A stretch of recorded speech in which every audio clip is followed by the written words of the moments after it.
بسم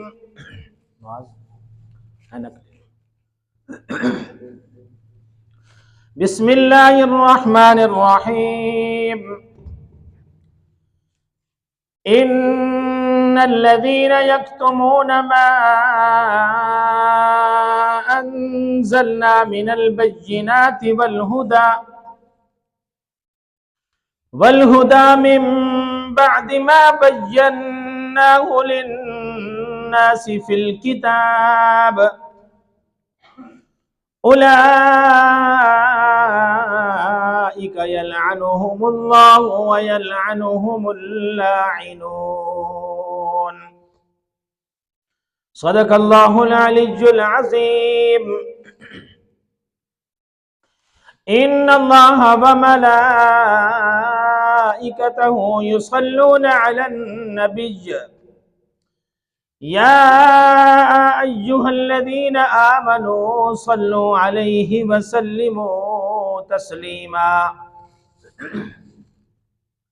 اللهم صل على محمد وعلى آل محمد كما صليت على إبراهيم وعلى آل إبراهيم إنك حميد مجيد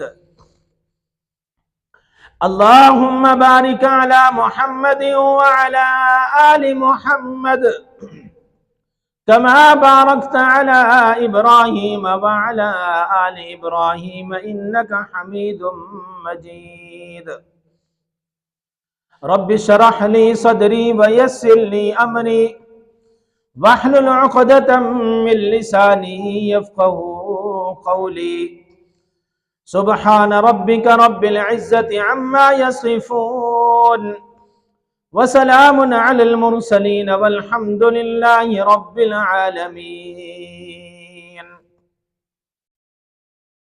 برادران اسلام، سب سے پہلے اس بات پر اللہ کا شکر ادا کرتے ہیں کہ اللہ تبارک و تعالی نے ہمیں اپنے گھر میں آنے کی توفیق نصیب فرمائی ہے۔ اللہ کا احسان ہے، رحمت ہے، اللہ کا فضل ہے، کرم ہے کہ اللہ نے ہمیں انسان بنایا، مسلمان بنایا اور محمد الرسول اللہ صلی اللہ علیہ وسلم کی امت میں سے پیدا فرمایا۔ بھائیو، میں نے آپ کے سامنے سورۃ البقرہ کی 159 نمبر آیت تلاوت کی ہے۔ اس کا ترجمہ اور پھر اس کے بعد اگلی بات، اللہ نے فرمایا کہ جو لوگ ہماری اتاری ہوئی دلیلوں اور ہماری اتاری ہوئی ہدایات کو چھپاتے ہیں، اس کے باوجود کہ ہم نے کتاب کے اندر سب کچھ بتا دیا ہے، اس کے باوجود بھی وہ اللہ کی اتاری ہوئی ہدایات کو پس پشت ڈالتے ہیں، اللہ کی نشانیوں کو، روشن دلیلوں کو پس پشت ڈال دیتے ہیں۔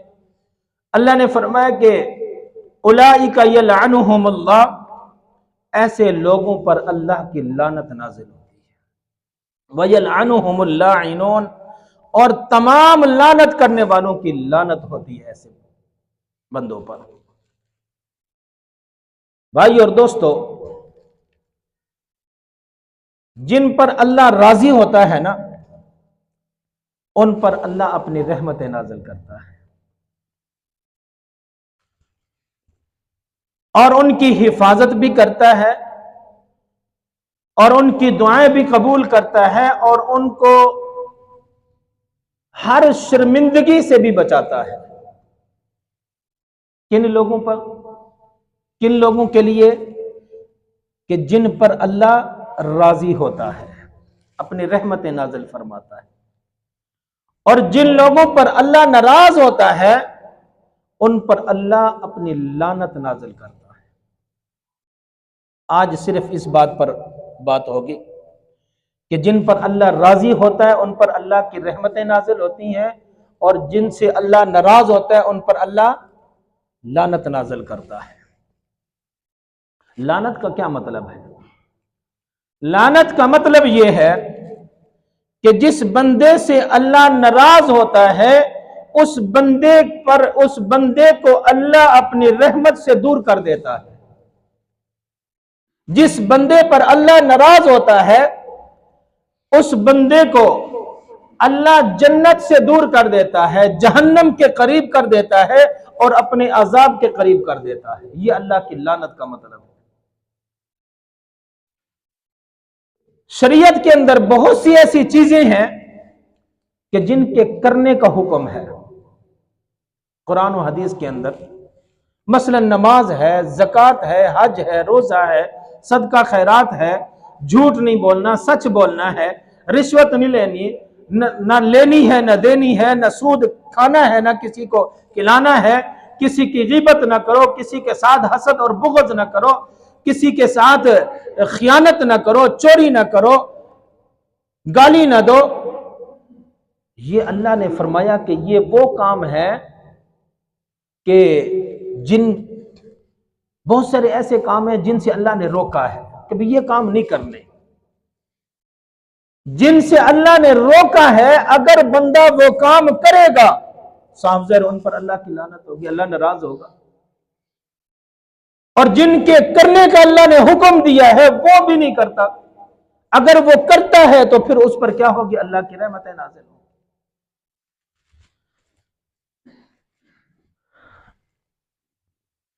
کچھ کام کرنے سے اللہ کی رحمتیں نازل ہوتی ہیں، اللہ انسان سے محبت کرتا ہے، اللہ پھر اس انسان کے گناہوں کو معاف کر دیتا ہے اور قیامت والے دن حوض کوثر نصیب ہوگا جن سے اللہ راضی ہوگا. قرآن و حدیث کے اندر سب موجود ہے، رحمت والے کام بھی موجود ہیں، لعنت والے کام بھی موجود ہیں. اللہ نے ہر چیز سمجھا دی ہے. اللہ نے محمد الرسول اللہ صلی اللہ علیہ وسلم جیسا استاد بھی عطا فرما دیا ہے. ما آتاکم الرسول فخذوا، اللہ نے حکم بھی دے دیا ہے یہ جو رسول ہے نا تمہارا محمد الرسول اللہ صلی اللہ علیہ وسلم، یہ تمہیں جو کچھ دے فخذوا، اس کو پکڑ لو، اس پر عمل کرو. وما نہاکم عنہ فانتہوا، اور جس کام سے روک دے، جس چیز سے روک دے فانتہوا، اس سے رک جاؤ. اور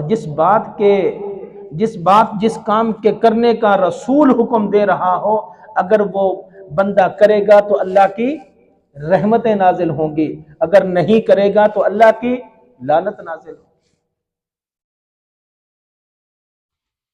ہر انسان یہ چاہتا ہے کہ اللہ میرے اوپر کیا کرے؟ اپنی رحمتیں نازل کرے. ہر انسان یہ چاہتا ہے کہ اللہ میرے کاروبار پر اپنی رحمتیں نازل کرے، میرے گھر والوں پر اللہ اپنی رحمتیں نازل کرے، میرے اوپر، میرے خاندان پر، میری اولاد پر اللہ اپنی رحمتیں نازل کرے. لیکن یہاں بات میں نے جو سمجھانی ہے وہ یہ ہے، مانگتے رحمت ہیں لیکن افسوس کی بات یہ ہے کہ کام وہ کرتے ہیں جو لعنت والے ہوتے ہیں.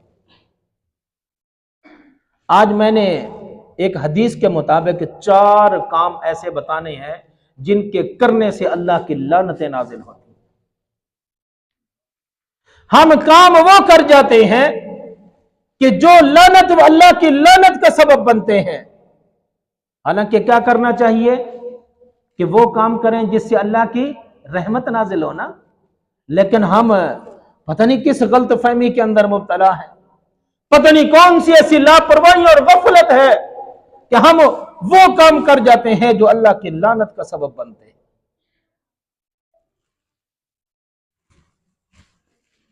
اب دیکھیں نا، جہاں بے نمازی ہوں گے وہاں اللہ کی رحمت نازل ہوگی، جہاں بے انصافی ہوگی کیا وہاں اللہ کی رحمت نازل ہوگی، جہاں قتل و غارت ہوگی، ایک بھائی اپنے بھائی کو قتل کر رہا ہے، ایک باپ اپنی بیٹی کو قتل کر رہا ہے، ایک بھائی اپنی بہن کو قتل، وہاں اللہ کی رحمتیں نازل ہوگی. جہاں خودکشی ہوگی، جہاں خیانت ہوگی، جہاں ظلم ہوگا، جہاں جھوٹ ہوگا، جہاں گالی اور جہاں چوری کی جا رہی وہاں اللہ کی رحمتیں نازل ہوگی.